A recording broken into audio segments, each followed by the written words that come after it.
The Florida Gators might be adding to their 2026 recruiting class today.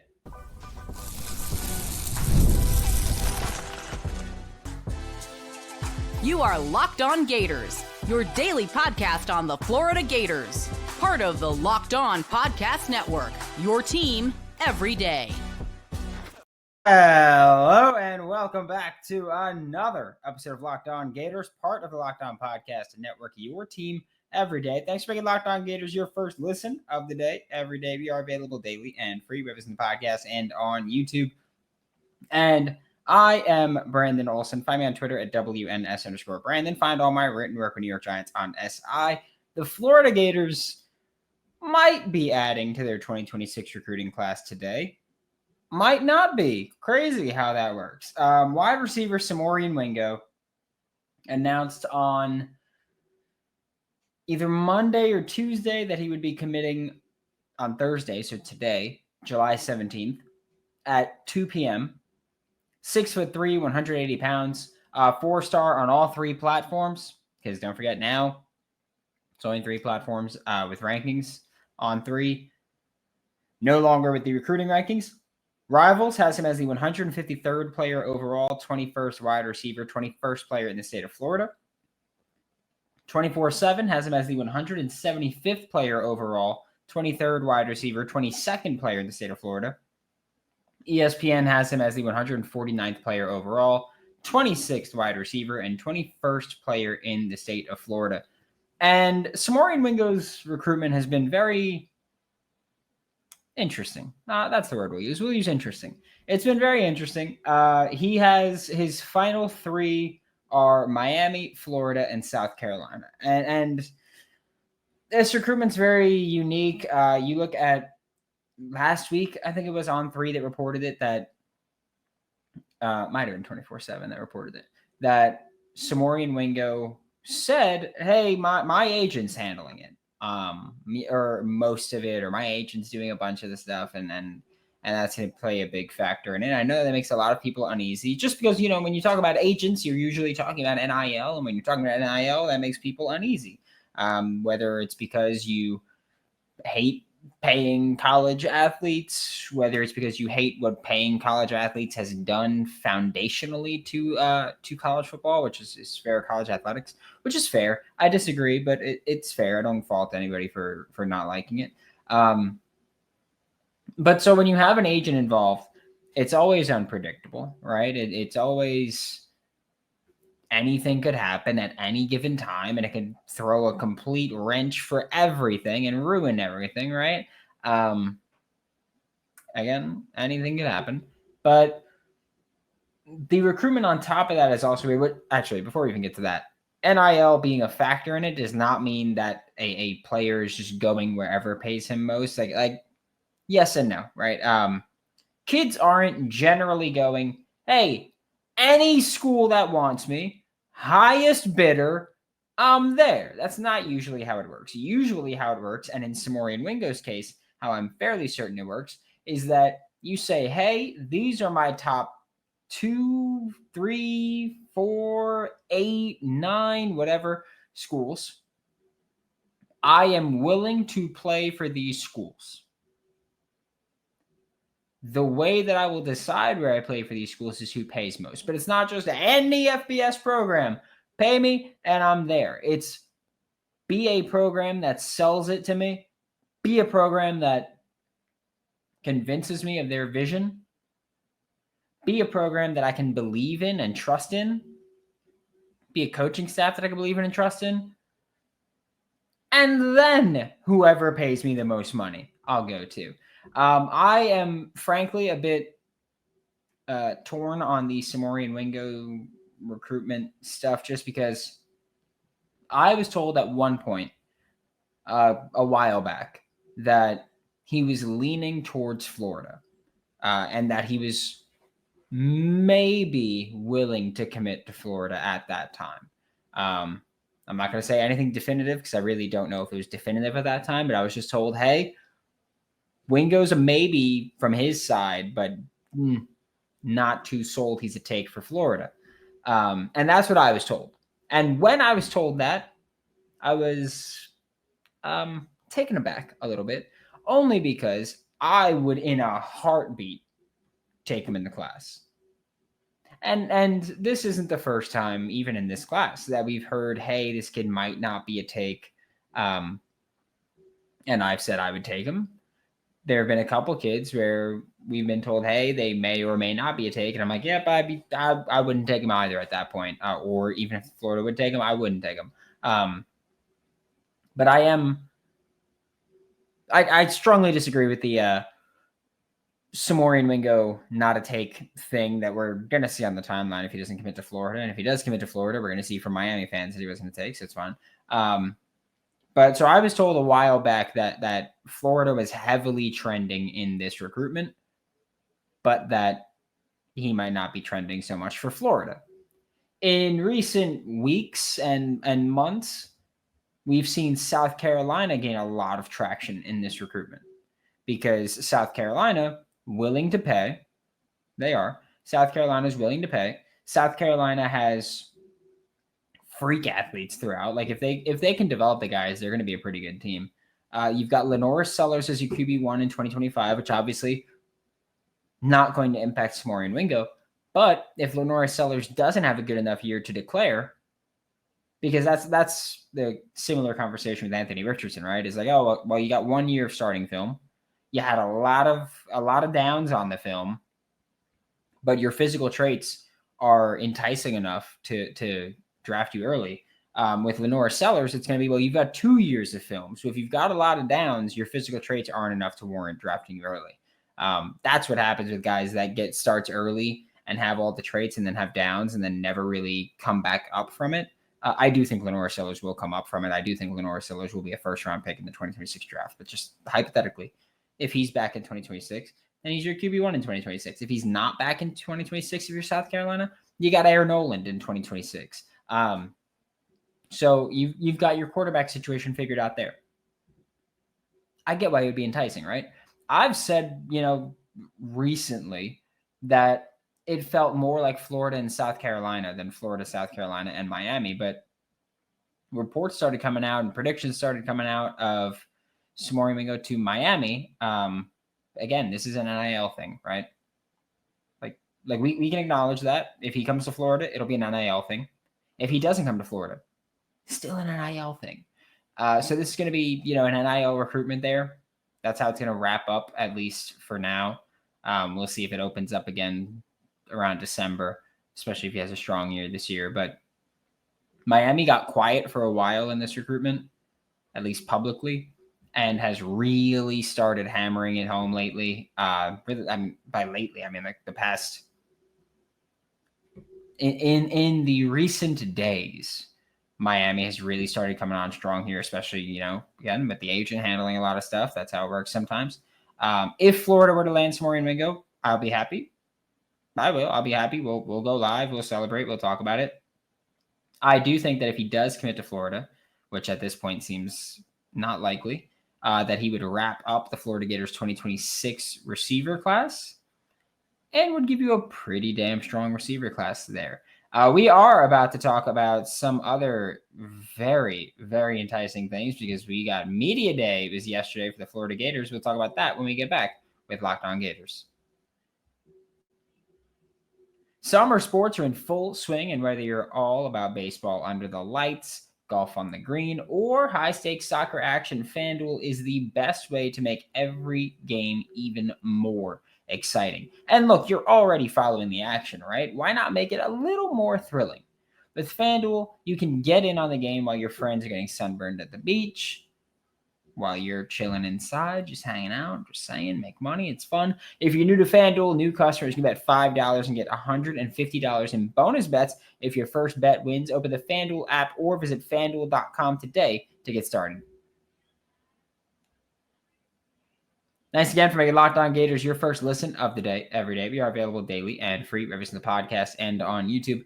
And yesterday was the Florida Gators Day to be at SEC Media Days, which is all week. And people are, of course, taking everything said and blowing it completely out of proportion because why wouldn't they, right? That's a fun thing to do. And for Florida, they brought, of course, Billy Napier was there, and they brought DJ Lagway, Caleb Banks, and Jake Slaughter. And we're going to speak mostly about Billy and Lagway today. Maybe tomorrow or another time we'll talk about Jake Slaughter and Caleb Banks. But before we talk about Billy and Lagway, the SEC network folks, at the time up there, they had Greg McElroy, they had Jordan Rogers, they had Randall Cobb, were the three former player analysts up there. And Greg McElroy, super high on a lot of these players. Greg McElroy he was talking about DJ Lagway, and he was like, DJ Lagway just might have the highest upside arm in the entire country, which is true. It's not false, and I don't think you can really dispute it. You can maybe dispute the current, right? You could dispute the current. But when we talk about the highest potential, highest upside arm, I don't think you can really dispute Lagway. Because, again, we're not saying that he does have the highest upside. It's that he might. Might is absolutely up there. There's a lot of guys that are going to be in the might category. It's might. It's not definitive. He also spoke about how, DJ Lagway, big arm, very efficient and effective throwing deep downfield. But one of the things that makes him that much more dangerous is that even when you are able to stop the overtop passing, you've got Jadan Baugh. And Greg McElroy threw out a 4-word quote. Jadan Baugh is amazing. Greg McElroy is all about Florida right now. I don't know how I feel about that because I really don't like him. At least as a player, I hated him. I just did. I hated watching him. As an analyst, fine, honestly. Nothing awesome, but fine. But Jadan Baugh is amazing, was the quote. And he's not wrong. He's not. What Jadan Baugh did as a true freshman that wasn't really expected to play a major role in the offense, incredibly impressive. And he also mentioned one thing that I did like that he mentioned for Greg McElroy was, if it becomes a fist fight, you don't want to be fighting a team that has brass knuckles like Florida. And that's just a banger. I'm not gonna lie to him. Like that's a banger of a quote there. And he was basically just saying, like, whenever it's a fist fight here, like Florida, they're gonna fight, they're gonna battle, they got a squad this year, is basically what he was getting at. And he's not wrong. Florida can get on the field with any team and win.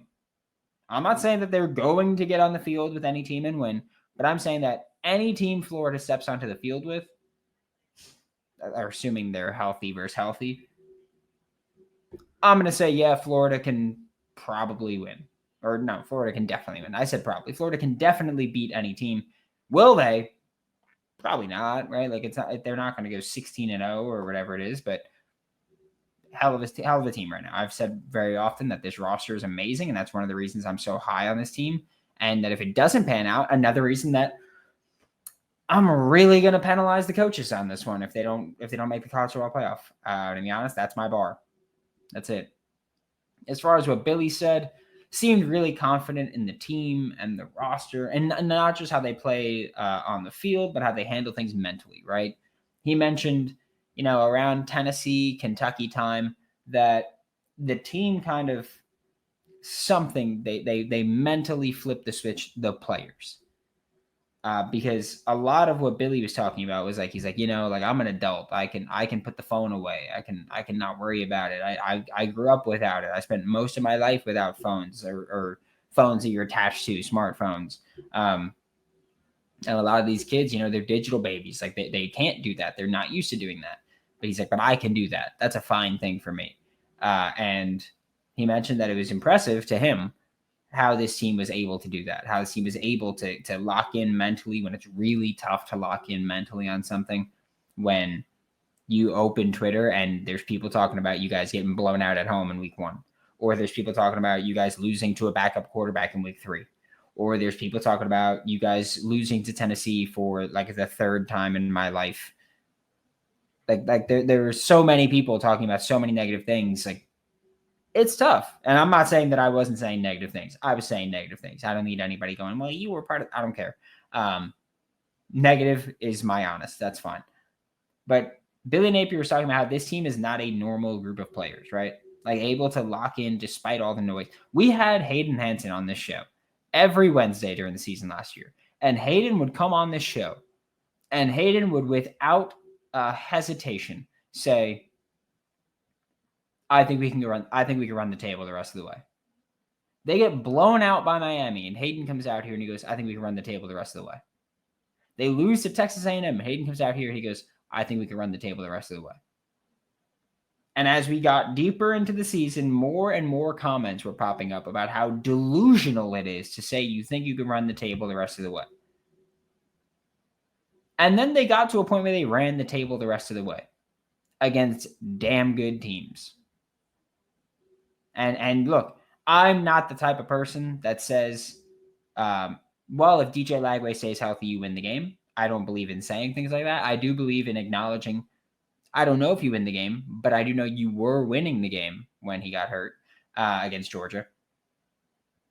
But I will say that outside of like, if you take the game against Florida, okay, the game against Georgia before Lagway's injury, and then you just continue it from when he came back from injury, that team is elite, right? And of course, you know, there were a game and 2/3 played between that. But when you talk about just the team itself, they were playing better than just about anybody. They were going off. I will say this, because I know that a lot of people on the timeline are really buying into that, which, by the way, I love the spot the ball thing. Like, I love Billy Napier operating with confidence, tweeting out spot the ball the night before media days, and then letting that just ride its social media wave of momentum. Like, I love when Billy's talking trash. I do. I love when Billy's acting confident. I love when Billy's talking confident. I love when Billy's coaching confident.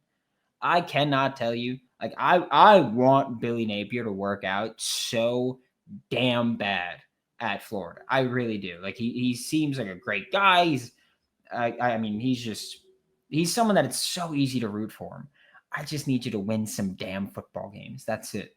But so, like, I love the moving with confidence. I will say, I remember last year was the first media day where he really talked with confidence and moved with confidence. And we all collectively, as Florida Gators fans, were like, oh, he's here. He's confident, Billy. We're going to be great. And then week 1 happened. So I'm not going to buy as much into the confidence. But I will say I love moving with confidence. I think that's fantastic.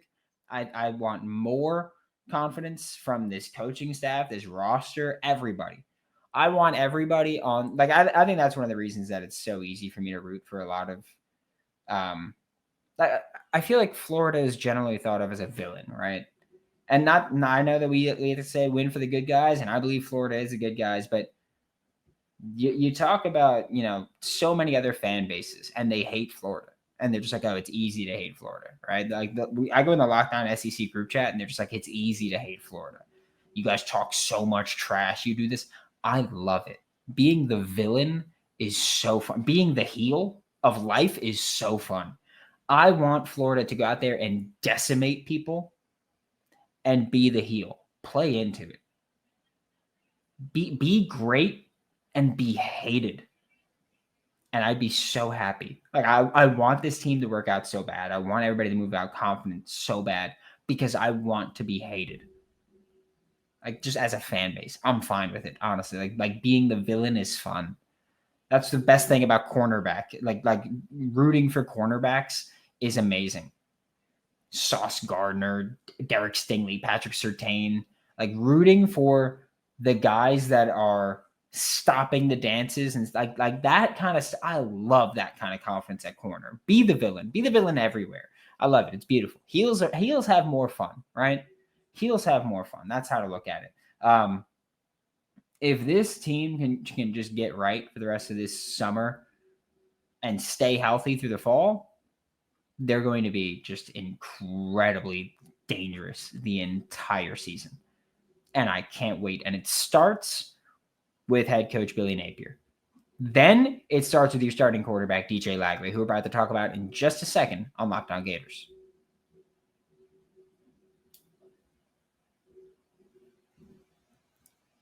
Thanks again for making Locked On Gators your first listen of the day, every day. We are available daily and free wherever you listen to the podcast and on YouTube. To wrap up today's show, we are talking about DJ Lagway and media days.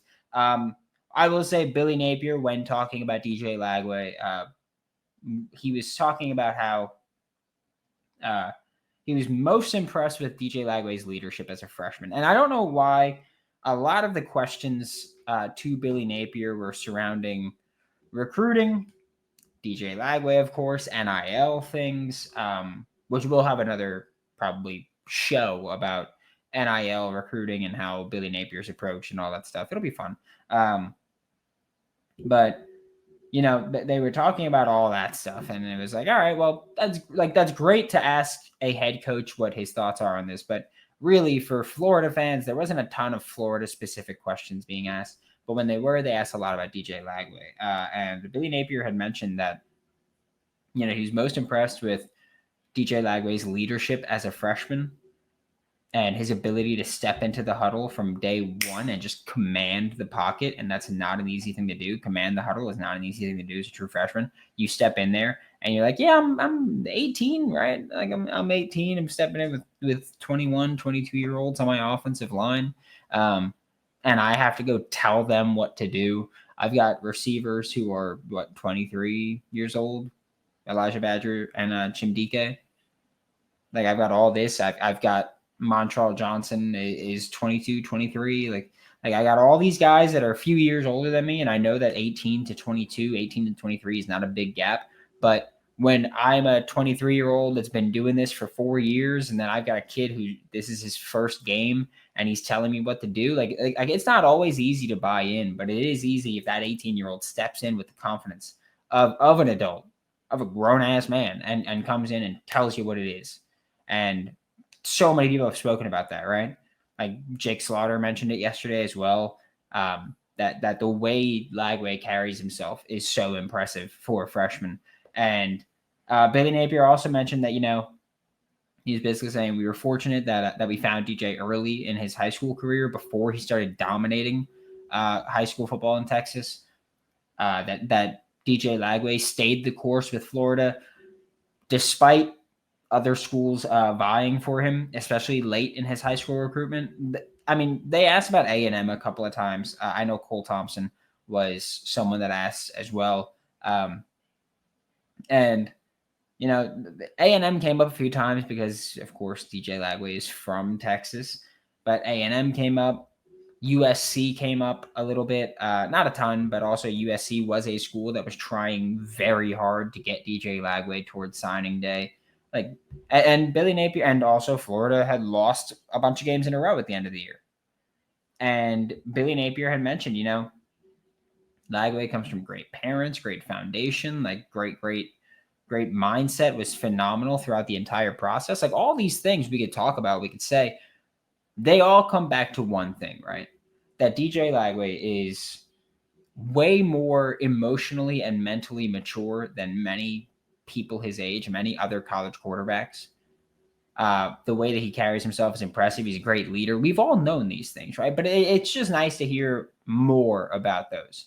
Of course, DJ Lagway was asked about his injuries, and he was like, you know, I'm throwing it. I don't have a prosthetic arm. Ha ha ha. Everybody cracked up. And I will say this about DJ Lagway's arm. Paul Feinbaum mentioned that DJ Lagway just started throwing a couple weeks ago or a few weeks ago, whatever he said. Either way, it's inaccurate, right? It's been almost 2 months since we publicly know that DJ Lagway was throwing.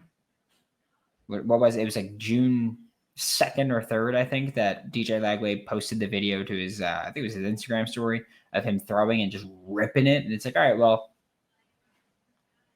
I don't think those throws are coming from someone who that's his first time throwing in months, right? First time we've seen him throw. But first time throwing, I don't buy it, right? And so even if you want to use that video as the time where you go, all right, this is DJ Lagway's first throw. Even if you want to. That was 7 weeks ago. That's not a few. It's not a couple. Like that's plenty of time. 7 weeks is 49 days. More than a couple, more than a few, right? So DJ Lagway's been throwing. I don't care about what Paul Feinbaum said. We've seen him throwing. So I don't want to hear just started a couple weeks ago or a few weeks ago. Been throwing, been going fine, been working out. One thing DJ Lagway mentioned, which is going to be the last thing that we talk about, is that he mentioned his improvement and development with reading defenses and making decisions. And I really, really hope that's true, right? And I feel like there's people that think I don't like DJ Lagway or whatever it may be. Not true at all. Not true at all. Love him as a player. I think I would already, if I'm an NFL team and this year the 2027 NFL draft, I'd be considering with the first overall pick. Like, just he has the physical tools you can't teach. He's got the leadership and personality intangibles that you can't teach. It's literally just about getting it right between the ears, mentally on the field. That's it. And if he can get that, he'll be sensational, right? And that's an area where he should improve.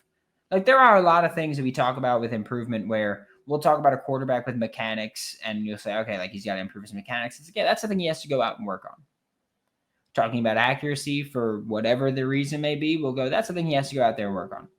Talking about arm strength, there's going to be a lot of times where you go, oh, that's the thing he's got to try to work on, but arm strength is not an easy thing to develop and improve. All that.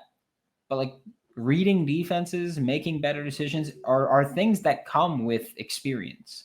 And DJ Lagway's getting that experience. So genuinely, that's the thing he should be improving on. And if he does, he's going to be Heisman caliber.